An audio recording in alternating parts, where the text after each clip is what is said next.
Lisa Magnuson, 250 articles. I know it's more than that because it's a nice round number, but at some point you stop counting. That's An right. absolute just train car after train car of radio show presentations, podcasts, webinars, and so on. So sharing a lot of your knowledge that way. 4 books, one of which we want to focus on today, but there's others there, and we'll maybe touch on them. At least 5 segments or chapters or contributions to other books, probably more at this point.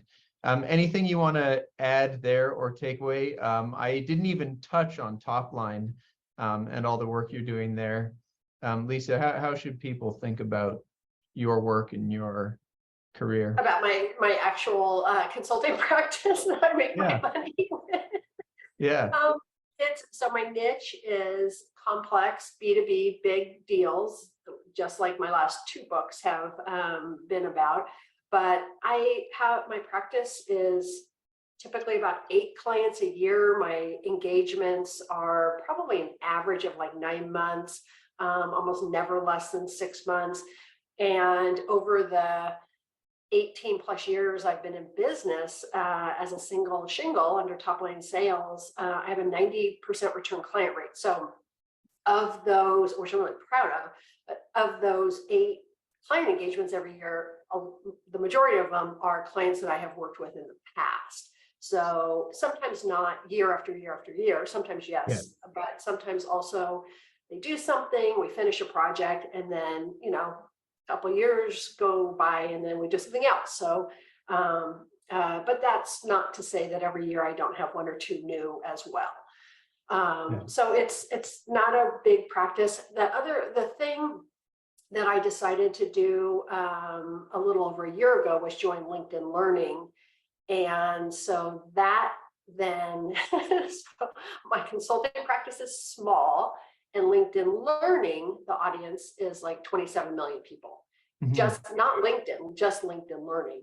And so I decided that would be my sort of large scale effort. So I've got 2 courses on the platform. I'm working on my 3rd right now. What is the arrangement for an expert like yourself when you engage with LinkedIn Learning? Yeah, LinkedIn, it's very hard to become an instructor on LinkedIn Learning. I was referred in. I had to use all my best stuff that I help my clients with, have strong referrals, pre-call prep for every meeting. But every course is its own contract. So it's hard to get the first one, but just because you got the first one doesn't mean you get the second one. And they are looking for experts and proof of expertise. So a published book or a notable speaker or something like that. And they like people that are niched. They don't like generalists. So somebody that has a very specific niche, and that's what the course is that they want. So not just an expert, but an expert in a specific niche. And then LinkedIn Learning has 3 tracks. They have a creative track, a technical track, and a business track. And all the sales courses fall into the business track, of course. Okay. And everything there, I guess, is pre-recorded, and people get to engage with video, Lisa. Yes. So you have to pay for LinkedIn Learning courses. It's not free. And although it's very reasonable, and it takes 7 months to build a LinkedIn Learning course. Wow. That's why they're so particular about their instructors, because it is not for everybody. As a matter of fact, it's not for the faint of heart. Right. To say that they have structure and rules would be a incredible understatement. It's not like Captain Jack Sparrow guidelines instead of rules. It's rules, not guidelines. Got you. But it sounds like overall you've been quite satisfied with that way of sharing your knowledge with the world. I love it. I mean, my first company was Xerox Corporation, and they were very much the same way. So in some ways, it's a hand in glove fit for me. I love it. It's hard work, but it's very fulfilling. And the thing is, they are a whole organization of experts. So it's top notch. Their courses are top notch. Well, super.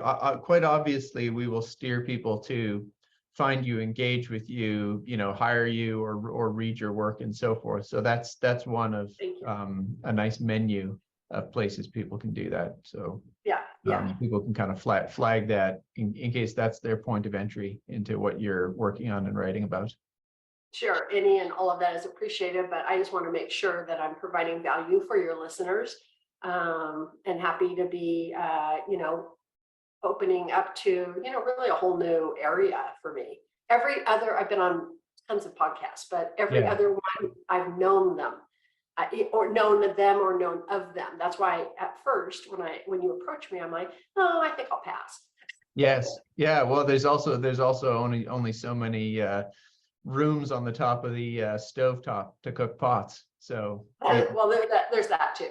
Yeah. So we're grateful for you to take some time.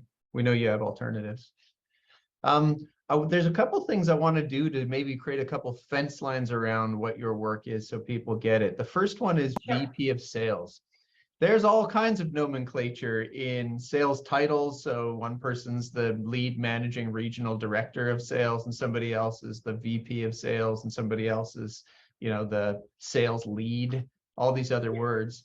But there's a character, there's a classic character that you interface with and work with. And I think beyond just their title, there's sort of a certain readiness and a position that they need to be in to be prepared to take on what you call 5X opportunities. Can we just talk about that creature, that species, like they're a spotted leopard or something? So what's the VP of sales in the way that you think about it? Yeah, that's such an astute observation and such a good question. And you are so right in that, that title could apply to so many different circumstances and people and levels of responsibility. But when you really want to go after larger deals, I use the term 5X, it kind of roughly works and applies in most situations, but just the whole notion of 5X or 5 times your average deal size is that you have to do something different.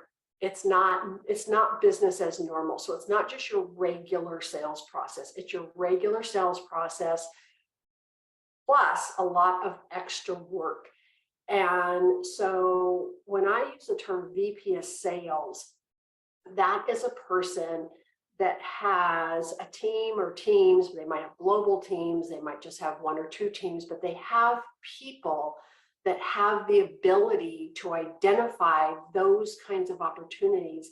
And then those same people have to have the wherewithal and the discipline and the space and the time to do what it takes to go down that road to develop them and then eventually close them. And it doesn't really just end with close, because when you close a deal that large, then they always expand too.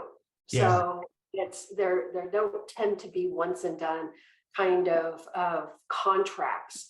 So that's what I mean when I say VP of sales in my world. Because if you could be a VP of sales and you do everything yourself, it's hard to do everything that's required yourself in a large kind of opportunity way. You can, depending on your company, but it's generally hard. It's usually teams of people, and the VP of sales is the one that is kind of the one that has the vision and the oversight to say, okay, we are going to do this. We're going to form a opportunity team, and I don't care if it takes 3 months, 6 months, 9 months, 18 months, or longer. We are going to keep up the focus, and we're going to march down this path. Mm-hmm. So it's more about sort of leadership, bandwidth, understanding, and then capability. So I rarely work with startup companies. They just don't have they don't have the patience, they don't have the resources to truly not to be an engine that goes after these kinds of opportunities. They certainly land one, generally entrepreneurs, they can get that one, but hard to have that engine. Yeah. Oh, so many things to ask you there. So when you find somebody like this VP that has that ability to convene others, so maybe it's the gravitas internally, has the sort of like fortitude for a longer run, an endurance run, and the ability to focus and so on. In your experience, have they already seen and experienced for themselves what the large deals are like? Yes, yes. Many people that have these kinds of opportunities and sell in the larger deal space have they got there because they've had some experience.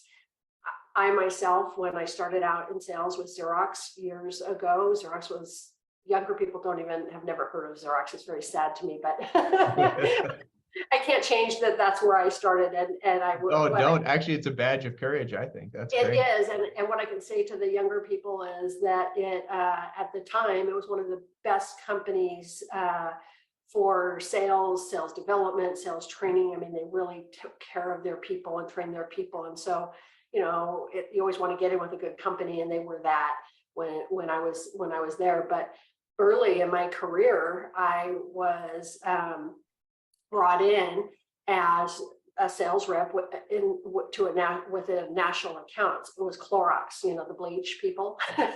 Yeah. Headquartered in Oakland, California, and I went in with the national account manager. That was a big job at Xerox.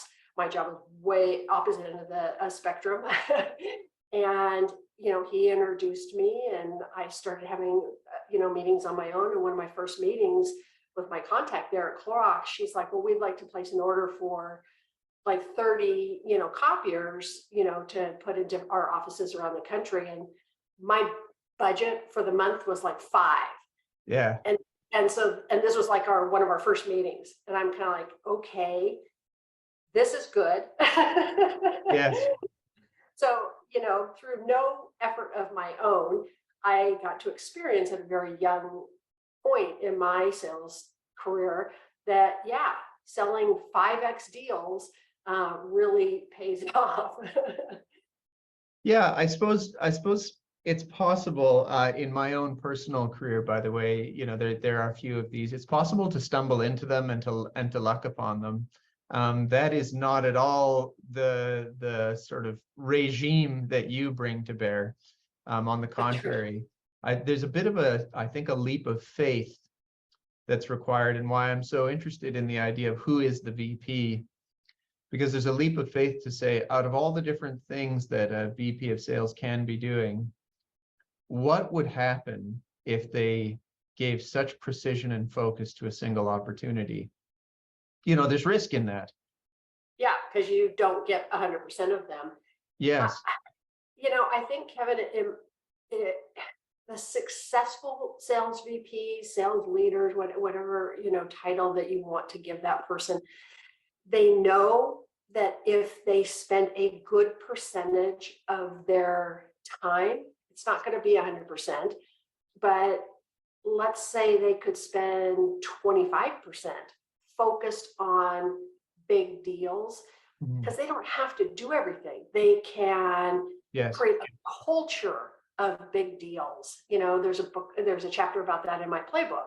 They can create the culture. They can set the expectation that the account team is going to go after this deal. They don't have to be at every meeting, every what I call war room session or account strategy session. They can come strategically, at different points. So it's the successful ones will do that, and they'll get more than the one. They'll sort of create this engine that consistently generates large contracts, whether they're 5x, 10x, 100x, and so it's that kind of leadership and that kind of focus absolutely pays off. Yeah. So I want to speak a little bit, because a number of the people who we work with are exactly the kind of characters you're describing. one of the things that happens, Lisa, is that in a place like Singapore, it's frequently used as the single international beachhead for a large American organization or a large European organization.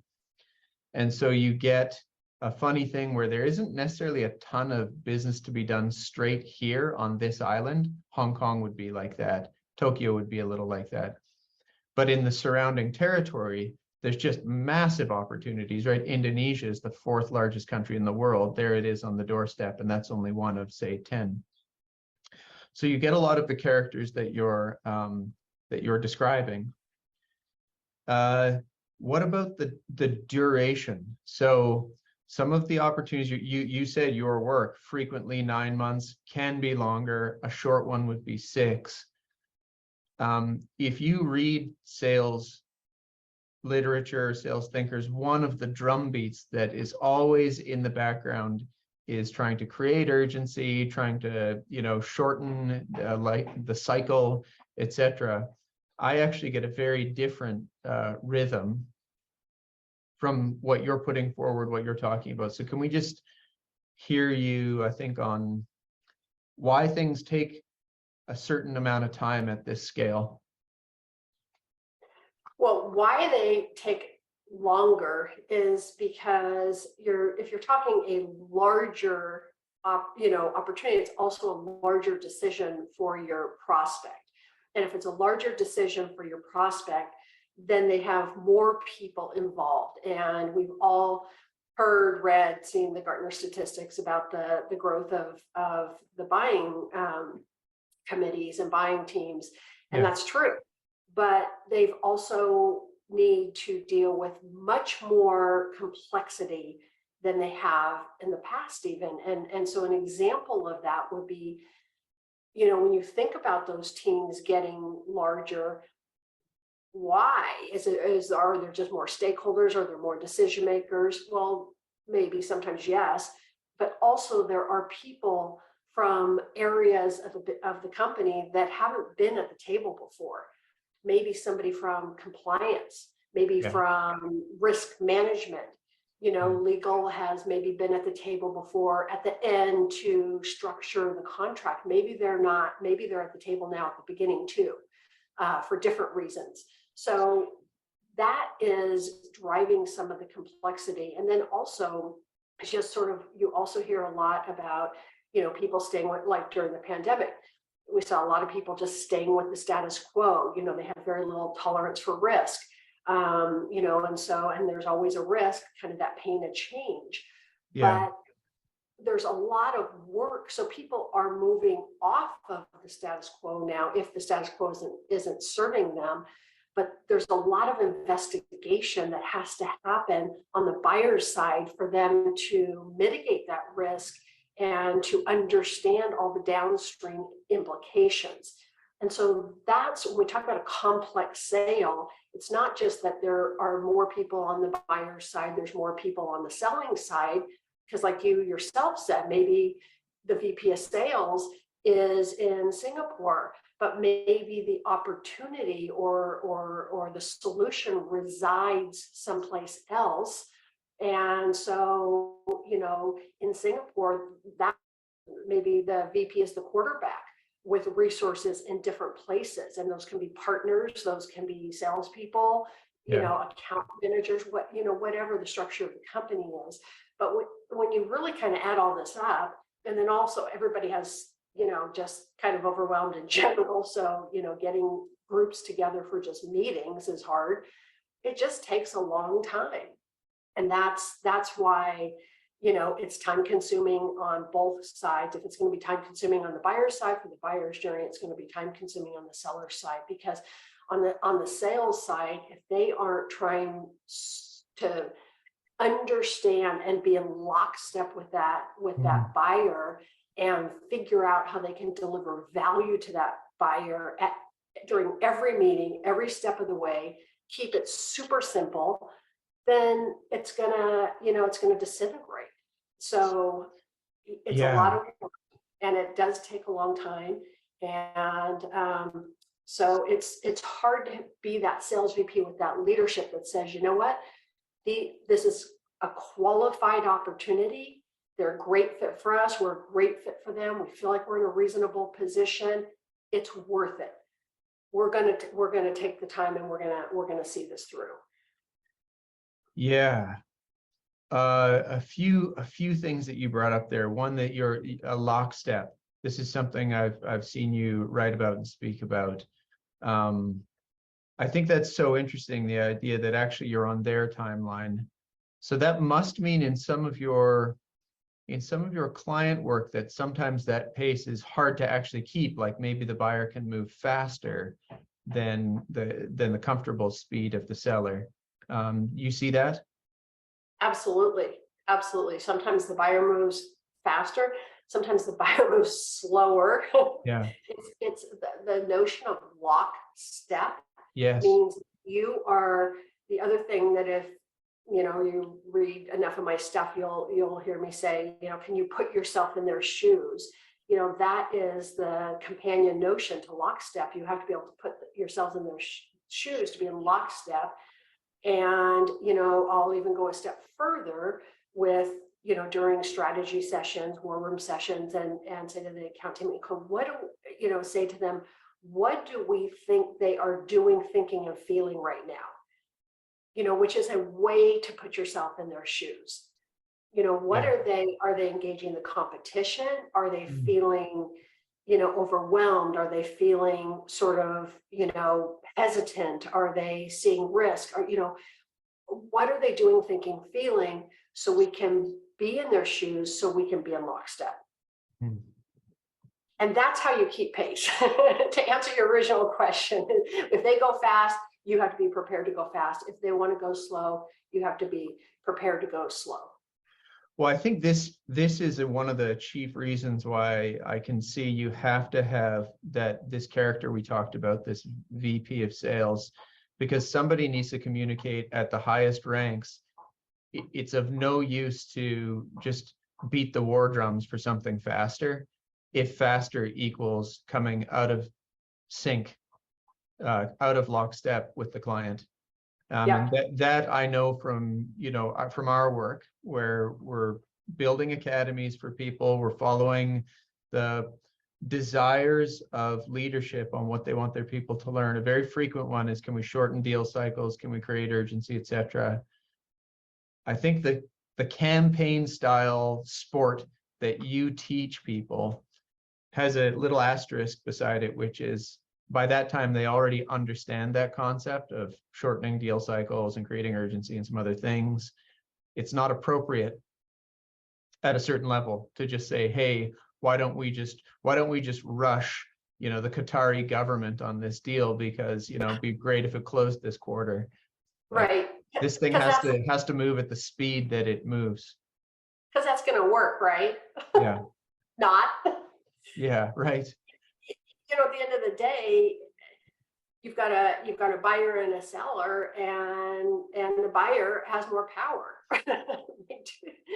Unless you have something that nobody else has, which is rare today. They have more power. They get to choose fast or slow. And on the sales side, what you want to do is, what it is connect a series so you don't have stalls or stop. That's my LinkedIn learning course that I'm working on right now, is about avoiding stalls and stops, because nobody wants those.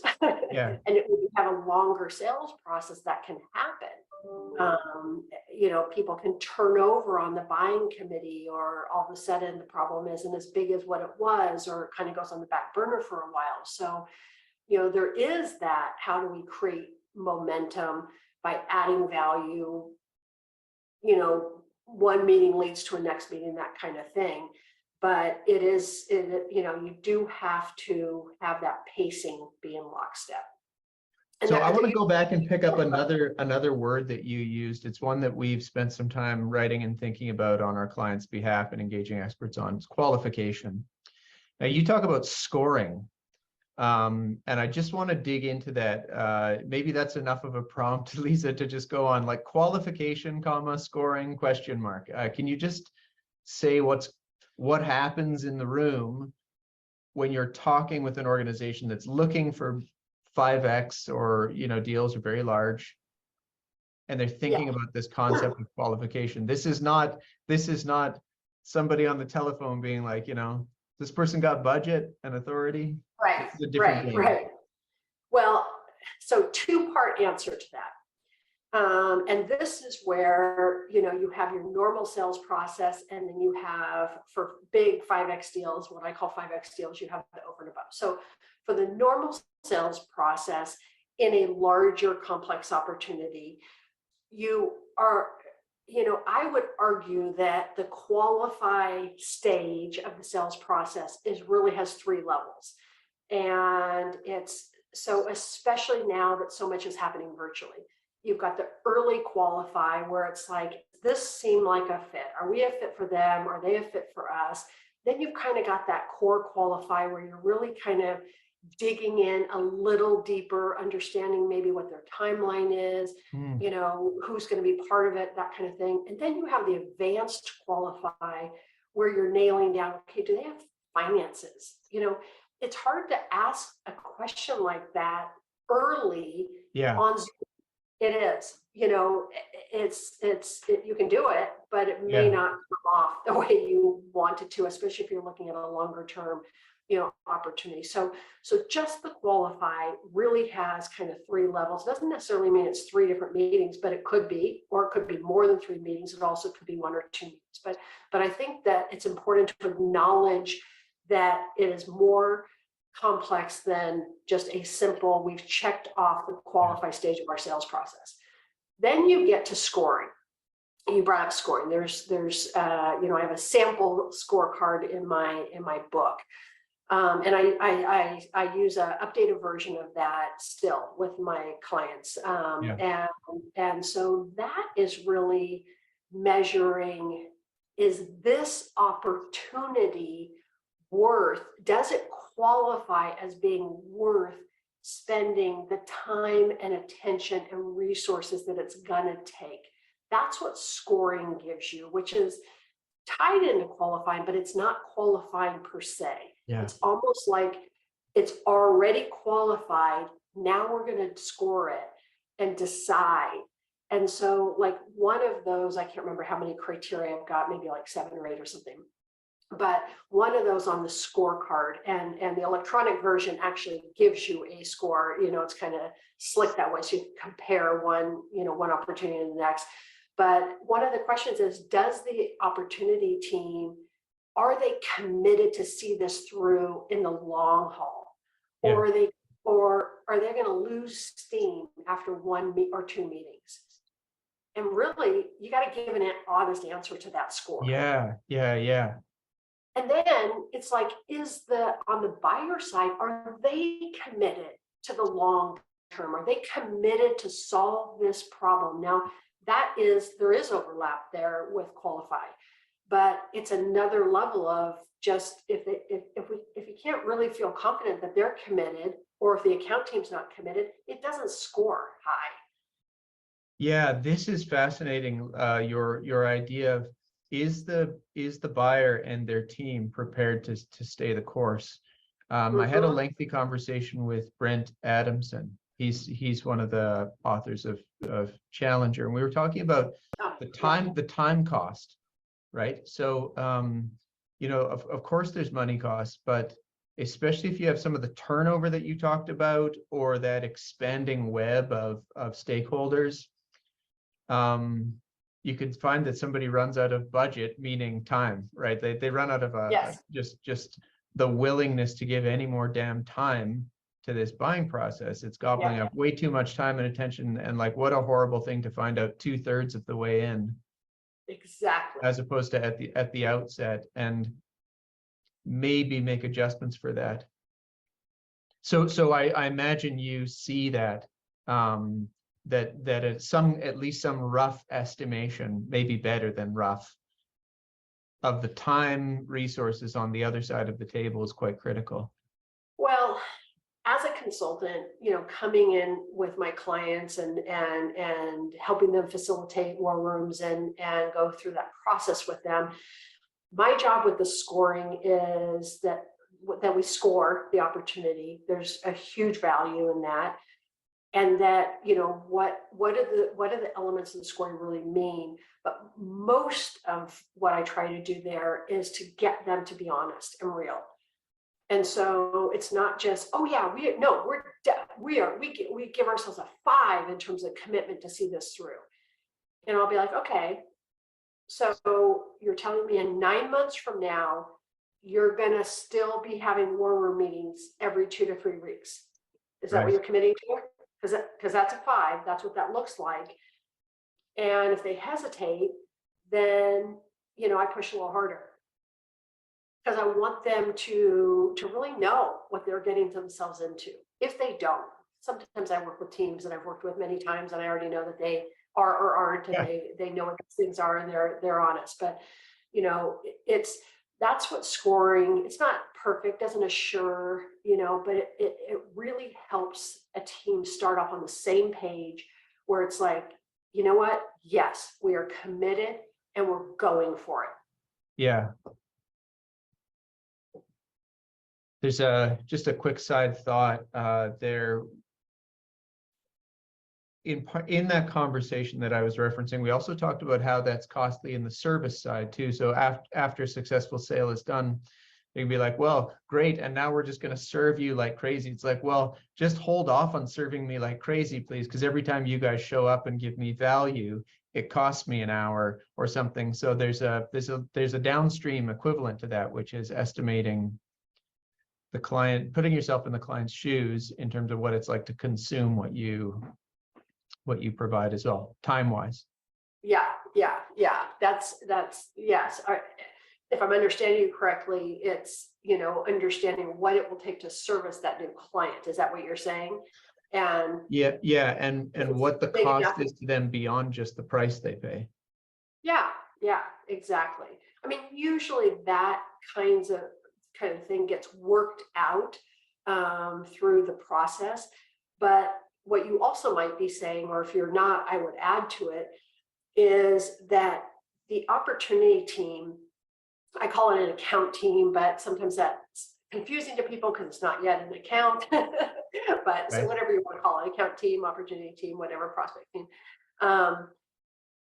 It's usually not just like 2 people. It's that VP of sales has sort of chartered it. That person comes in or out. Maybe they're always in, but in or out. But then there's usually a manager, and then there's maybe somebody from marketing, and then maybe there's some technical people, so that maybe some professional services people, maybe an executive in the company, because you need that person to connect with the prospects executive. So they're going to come into some meetings. So that whole notion of resources and time investment is not a small issue. And so I think that was your point as well. And that point is so true. So true. Actually, that wasn't my point. That's bonus. That's add on by you. But yeah. You should just take it at this point. I'm taking it. I'm definitely taking it. A total lateral jump, if you would. Pre-call planning. I just love this. This goes into what Rudyard Kipling called like the copybook headings. It's like the thing that you're supposed to write on the blackboard. It's like, plan for your calls, plan for you. But it sounds like it's quite perennial. Almost every time in my research, when you're speaking with people and teaching people pre-call planning, you don't let that go. I think it's a copybook heading for you. Just tell me more. Why is it so critical? I mean, I'm already a believer, but I think there's something in this if you just say more there. So you're right. I never let it go. My clients would tell you that. Anybody that's edited any of my stuff would tell you that. And here's why. Because you are planning to be the best that you can be where the rubber meets the road, which is the conversation with your prospect or your customer. Like all of this stuff we're talking about applies to existing accounts that you want to do more with as well. As a matter of fact, probably 50% of my work is that. It's people that have existing accounts, they want to do more, or people that are trying to land new accounts. But if the pre-call prep, I changed it from pre-call planning to pre-call prep about 2 or 3 years ago, because really salespeople don't like the word process. They don't like the word planning. They don't like to do planning. So I'm like, okay, I'm not going to fight that battle anymore with the word, is it prep? It's not that hard. But if you really make pre-call prep a habit before every single prospect conversation, it will be better. It just will. And I've got a free tool on my website. Anybody can download it. It's awesome. I refine it all the time. Just getting ready to refine it again in 2023. It's the topic of my very first LinkedIn learning course. It's the single thing you can do that catches everything else. So like, stalls and stops. You're gonna have fewer stalls and stops if you do a good job with pre-call prep. You're gonna have a better conversation. You're gonna ask better questions. You're gonna do better research. You're gonna be better prepared to ask for the right next step because you've already thought through. It's like, okay, they're here, I'm here. This is potentially the next step. Here's another one that could make sense. Here's even maybe a third one that would be good. And so you go into the call and you can actually listen and be present and have empathy and be flexible because you've kind of thought through 1, 2, 3 options of what could come after. So it's all good. And yes, it's my favorite topic. Well, we are spiritual siblings on this topic. So although I should say that the one that, because of our work, which is academy building, the one that we hit all the time is the opposite. It's called review, which is just the inverse. And it's kind of getting ready for the next call, which has not yet been scheduled, by just saying what worked for us in there. Like, which story did we tell that were you accustomed to telling that just fell flat? And we got to stop telling that stupid story because it doesn't illustrate what we want. Or, so true.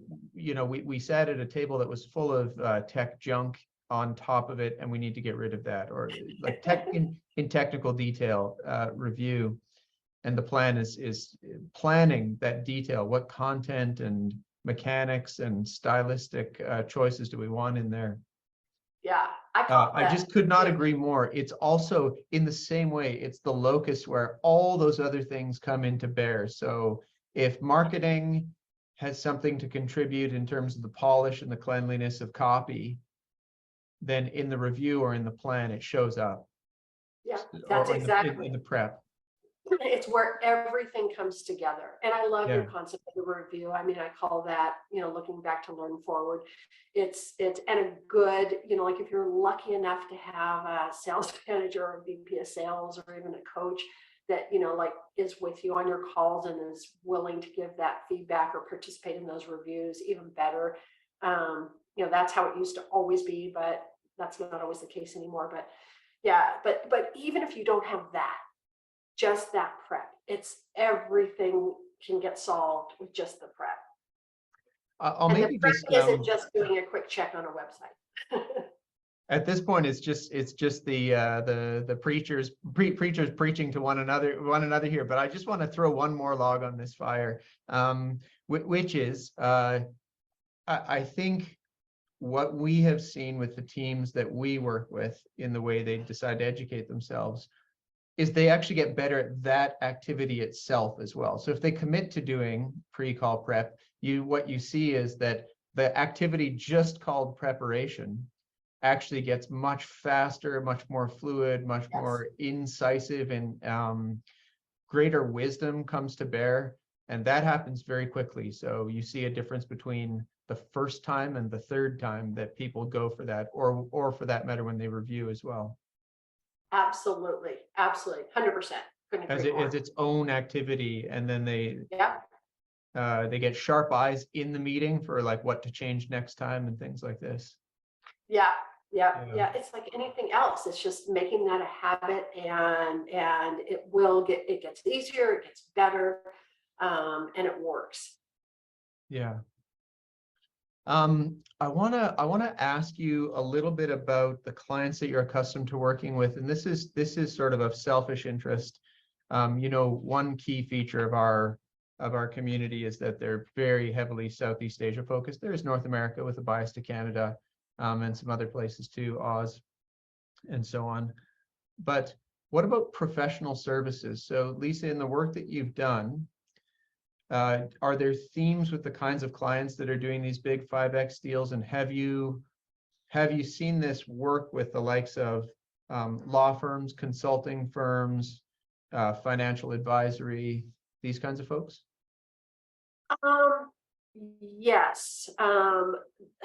So of my client set, I have, especially over the 18 years, I've had a mix, small, medium, large, Fortune 50 companies, smaller companies, all different industries. But I have seen, like in the financial services, like, fintech and some of those where they are really wanting to, especially with their existing accounts, do some of the qualitative things that are associated with my approach, because they want to retain those huge customers that they've landed, and they want to grow those customers. And so absolutely have seen that. Banking for me I haven't seen as much interest or activity, even amongst my peers and some of the institutions that I'm part of, banking up. So that's just an opinion. I don't know that that's factual. That I'm just, it's not. And some of the other, so it just kind of depends on the firm, and are they, do they go after big opportunities? Are they kind of, Yeah. organized that way? But when you said professional services, there are a lot of sort of professional services folks that are part of the opportunity team. So on my client side, them trying to sell to others, some of the technical services and, sort of specialized services fall under that in terms of, part of the selling team. And that is very common. So to have, just very specialized resources. Yeah, I have a hunch as to why somebody with your degree of expertise might not have been called upon so heavily. And I think it goes back to one of our early notes around this character, the VP of sales. In a law firm, there is no such title. That's true. In fact, in a law firm, there's usually no such title that includes the word sales at all, whether that's right. Like, cold calling to the VP or anywhere in between. Does it mean that they aren't, pursuing very large opportunities, and sometimes over protracted periods of time? Like, they absolutely are.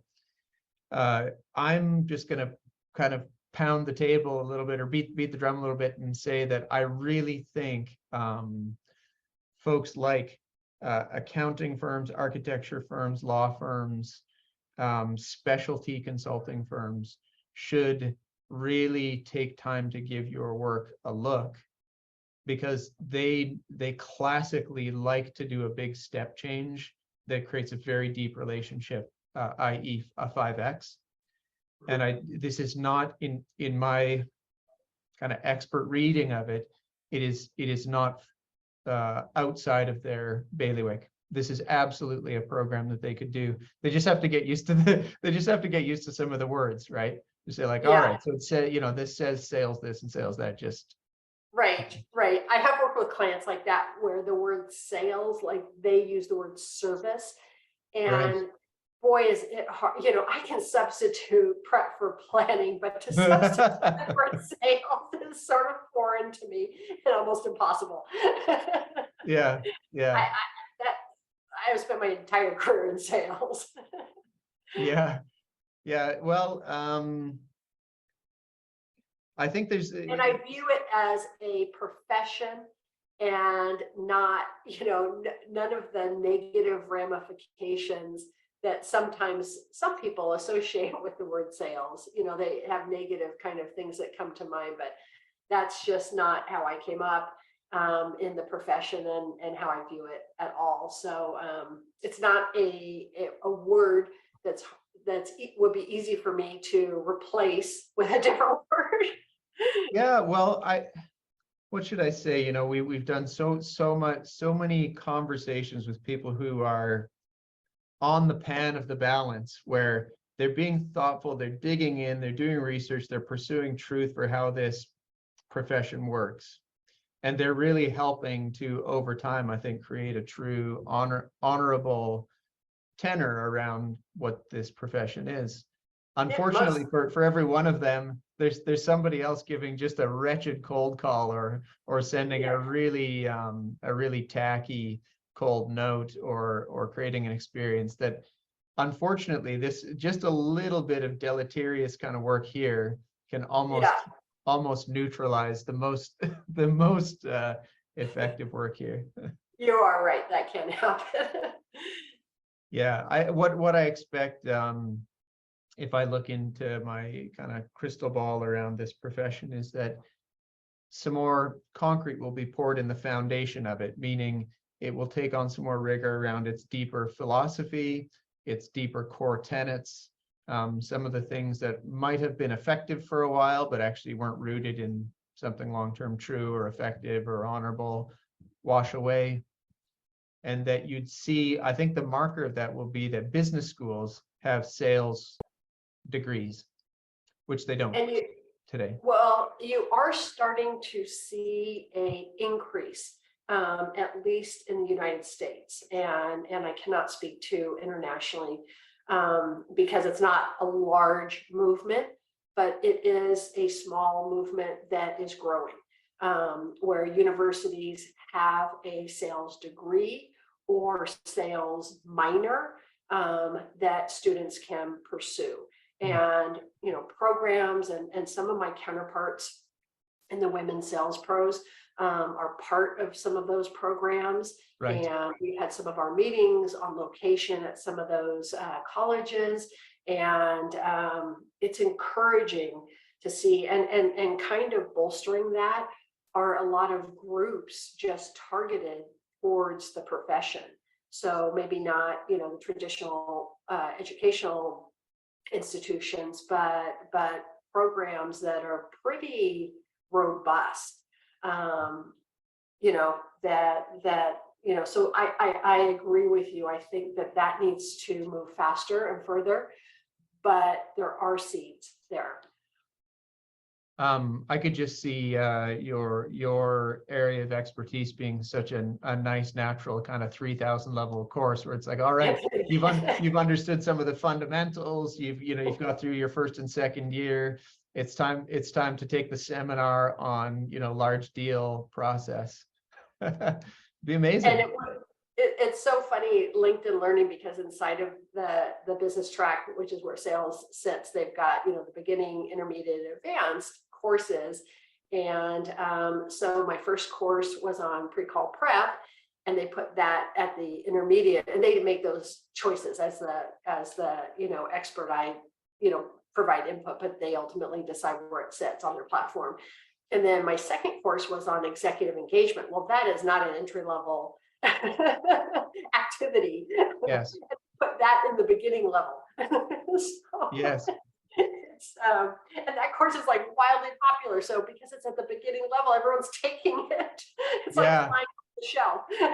Well, I'll share with you something that's kind of annoying, but also charming. When from our work, when you go to build an academy for an organization, the temptation is to say, let's survey everybody and ask them what they want to learn, which is kind of a good-hearted intent and so on. But sure. the lower you go down the experience chain, the more ridiculous and outlandish but people choose for their curriculum, right? So you get people who are like 2 months of experience, and the only course they want to take is like complex hardball negotiations. You're like, mate, you need to learn how to show up on work on time and dress appropriately still. Like there's some stuff to do first. be appropriately placed in the middle of your Zoom screen. Yeah, exactly. Once we get that down, we'll get you a step toward the hardball negotiations module. Yeah. Yeah, I that's know, so I funny. know. Well, saying that, it makes me think one of the tremendous things that people can do, I think, to learn your craft, and you must see this in the field, is just participating in one of these large deals must be a phenomenal education. So maybe you don't get to see all of it, but you get to be that junior sales rep or the young in-house attorney or the, tech gal, Exactly. and you just get to see one of these go down over the course of 9 months. Yeah, or the account manager who, is really just, has been, cultivating the account and servicing the account, and then all of a sudden, the account triples in size, and Yeah. that person got to see how that was done and whatnot. Absolutely. I mean, one of my clients right now has a program where they've got, some of the newer people have mentors. And so I have been working with some of the people who are assigned to be mentors on some very large opportunities. And so all of a sudden these newer people are coming in and they're just like, absorbing everything and totally open and helping. There's things that we can get done because we have an extra set of hands to do. And so, yeah, all good. The whole kind of mentorship programs and bringing new people in and showing them, really some great ways to do things is definitely all good. Yeah, there's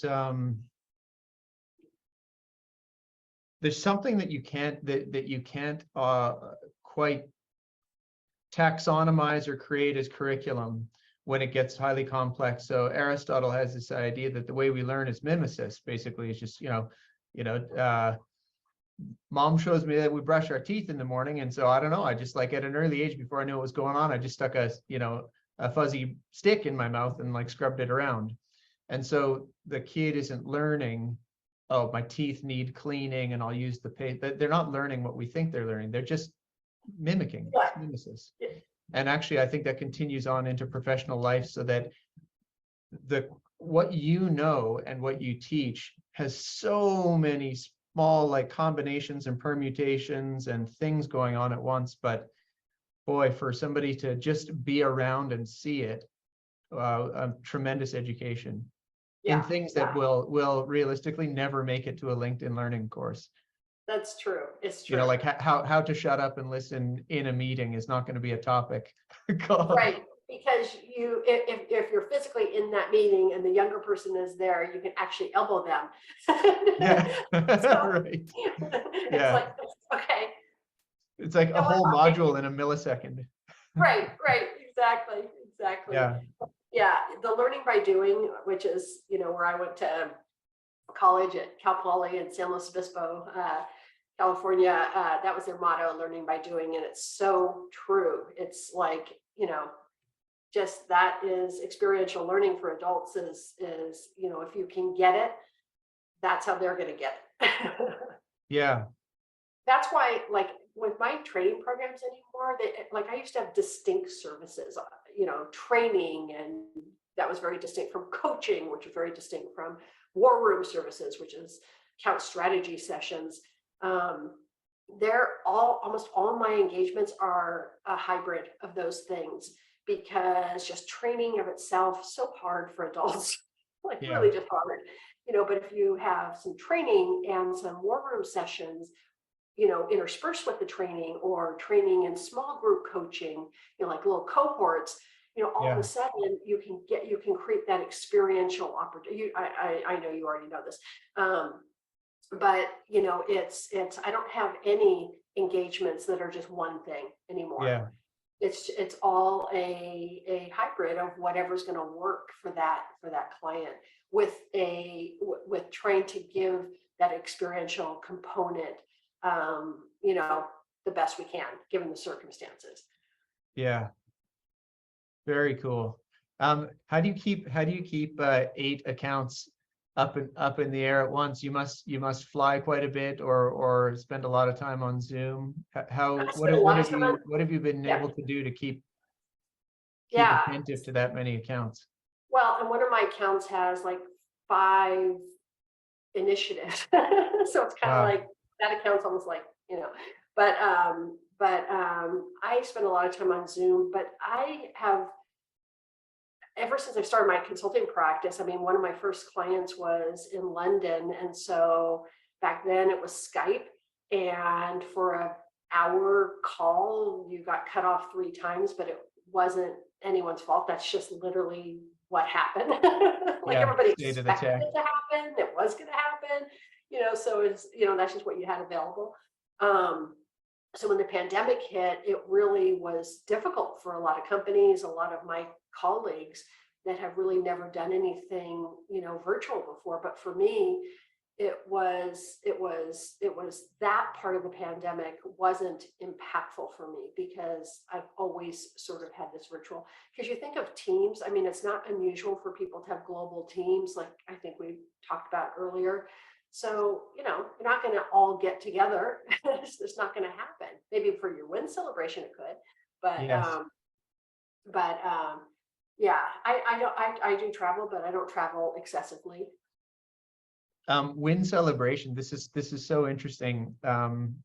We bought your templates, and by the way, for Oh, folks who will thank you. listen to this contemporaneously or afterwards, just like one of the easiest good value things, just jump on the website and buy the templates. So like for less than it would cost for a cheap team lunch, you could just have all the templates ready to go and then get the book. So those would be for the smarty pants kids who can just race ahead and do a lot of this stuff themselves Yeah, and might not yeah, be able yeah. to reach you. Yeah, with the templates in the book, you literally can create your own playbook. But you set out in your structure, in your plan, win celebration. Oh, yeah, you got to do them. Have to do them. Yeah. Yeah. You have to, And because there's some very interesting like technical aspects of it too, like how to sort of communicate it, release it to the press, and like the only thing it didn't have, which I think maybe we can help you with, is sort of a wine menu selection, like ideal sparkling beverages that go for this.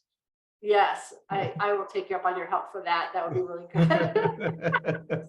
But people think first of all, you have to do the win celebration because it's not just a nice to do, it's a must do, because you are literally making deposits now it is an account team because you won, in their banks of all that hard work over however many months it took or years. Yeah. And so when times get a little tough on the next one and it's like dragging on, they're like, gosh, remember that win celebration? We got this banner account, and then they grew and they did more. And also we used them as a reference, and then we got that other one. And that was so fun. We had those toasts, and remember those funny videos? I still have the thing on my desk. There's just all that. And so they pay the ROI on win celebrations is huge. I love that. That's awesome. In fact, I think I've been fairly chastised by your words just now, and that even in our organization, we need to do them a little more overtly. Yeah, Everybody always says that. It's tempting to be a little stoic and be like, all right, the Kowalski account renewed, whatever. Let's just get to work, everybody. Yeah. On the contrary, it's time for oversized steaks and yes. And that wine selection that you were talking about. And the wine selection, yes. Time's over, time's up. That just flew by. What a lovely chance to just listen to you and hear what it is you do, hear a segment of this profession that a lot of people fantasize about, wonder about, but actually somebody who is at the coal face of it. Thank you for your time and your investment of energy here. It was a wonderful conversation, and honestly, I'm so glad that we circled back and it happened. So No, thank you, thank you, thank you. I really appreciate being your guest, and you're a wonderful interviewer. Great. It was just felt like a great conversation. Super. Well, the offer stands open, which I made at the outset, which is that if you find yourself landing at Changi Airport in Singapore, you have a reservation with Sage and maybe some good clients here for Nice. like an iced tea along the river or something. Yeah. And Yeah. otherwise, I think, of course, you need to direct people for how to find you, because there's so many things going on, whether they need to buy templates, buy a book, engage you personally for services, and otherwise, will you just do a little bit of wayfinding for folks right now? Yes. So probably the best place is my website, which is toplinesales.com. On my website, there's links to purchase my books if you're wanting to do that, templates if you're wanting to do that. You can sign up for my newsletter, which is free. You can download the pre-call planning guide, which is free. That'll actually automatically sign you up for my newsletter. There will be, I'm just in the process of refreshing my website. So what doesn't exist now are links to my 2 LinkedIn learning courses. But if you go on to LinkedIn Learning and Google my name, you will find them.